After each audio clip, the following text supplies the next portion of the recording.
सरदार अहमद नवाज सुखेरा और नवीद अकरम, मोहसन नकवी या फिर अहद चीमा, कौन होगा पंजाब का निगरान वजीर आला? फैसला आज होगा। सबकी नजरें चीफ इलेक्शन कमिश्नर की सरबराही में होने वाले इजलास पर। इलेक्शन कमीशन नाम फाइनल करके गवर्नर पंजाब को भिजवाएगा।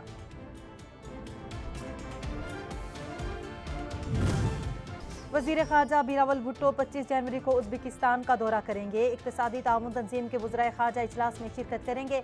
पॉलिसी साजी के तौर पर सालाना वर्क प्लान की मंजूरी भी दी जाएगी। इजलास में 20 से ज़ायद ममालिक शिरकत करेंगे।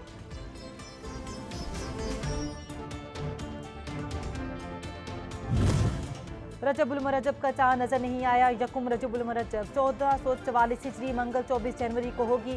रुयत हिलाल कमेटी ने इजलास के बाद फैसला सुना दिया।